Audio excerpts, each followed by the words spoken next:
All right, ladies and gentlemen, welcome. Welcome. This is midweek. Here we are working on Native American legends as part of our U.S. history class. Remember, tomorrow's handshake when we're in our classroom is high, low, cross, cross. So homework, practice, don't want any mess ups tomorrow.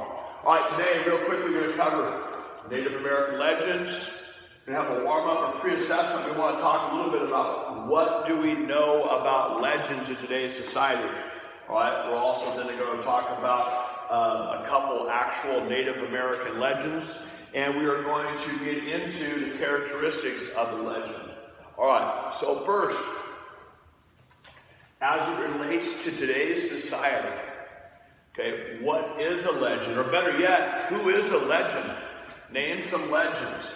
Think about some stories that you've heard throughout history. I want you to take a couple minutes when we break here, and I want you to write down, in about 5 minutes, I want you to take a little quick write, again, using your proper structure as it relates to sentences and paragraph formation. I want you to write about what do you know about legends, that is your prior experience and knowledge as it relates to legends. All right. Before you write, though, I do want to talk a little bit about a couple of thoughts from the Miwok tribe in Northern California. They have this interesting thing that in their day, when they would look up at the moon at night, and if they saw a ring around the moon, they would count the stars inside. They would count the stars inside that ring around the moon. And if there was 3 stars inside the ring around that moon, then their legend was that within 3 days, someone within their tribe was going to die. If it was 7 stars within that ring of the moon, then in 7 days, somebody known to them in their tribe would die. Now, the second part of this myth or legend was they had this understanding that before death, they would begin to see an owl. And this owl would appear to them over a period of weeks, if not months, and would kind of turn up everywhere in their daily life. Now, they saw a lot of owls in their lifetime, all right? Living out in nature, things weren't developed like they are today. But at some point in time, if it was their time to go from this earth, that owl would eventually come to them and would call their name. And so they kind of called it the I heard the owl call my name legend/myth. So connect those two things. The ring around the moon and the number of stars inside would indicate that somebody was going to die in a short period of time. And that person would begin to see an owl, a wise owl. And eventually the owl would say and call the person's name. It was their time to pass. All right, so we're going to write a little bit about legends. Before we do, though, I do want to talk about the characteristics of a legend.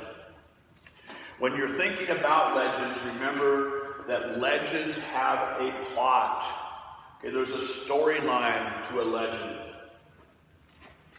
As it relates to Native American legends, these legends include elements of daily Native American life. So we've talked about how, the various tribes, whether it was on the East Coast, the West Coast, whether it was the Chumash in California, now the Miwoks in Northern California, what their life was like. A third characteristic of a legend, and we saw it with I heard the owl call my name, is a legend will include animals or objects that talk and otherwise interact with the Native American. So again, the 3 characteristics of a legend for you to consider are, number 1, legends have a plot or storyline. Number 2, the legend or the plot revolves around the elements of the Native American life. And lastly, very often you will see objects or animals that take on human characteristics or otherwise can talk or communicate with the Native Americans. So in your quick write, I want you to consider that. Now, we'll take some time to do this, and I just want to let you know where we're going the rest of the period. The rest of the period, after we've done that, then I'm going to read to you an actual Native American legend, a little short story. Take about 10 minutes. I'm going to ask some of you to help me read this story aloud. We'll project it so that we can all follow along and work on our reading skills a little bit. Then we're going to get into small groups, and in the small group setting, we're going to talk about that particular legend, our understanding of legends, and we're going to start focusing ourselves in a position where we can write our own actual Native American legend. All right, and so that will actually be the last 20 minutes of the period where individually after our group work, all right, we will get together. After we break for the groups, we will write solo. All right, we will use the 5-paragraph format, introduction, 3 supporting paragraphs, and conclusion. It's a little bit tight on time. All right, a little bit tight on time, but we'll push ourselves and see if we can get through it and at least get as much done as we can. All right. If there's not any questions, let's begin with the lesson.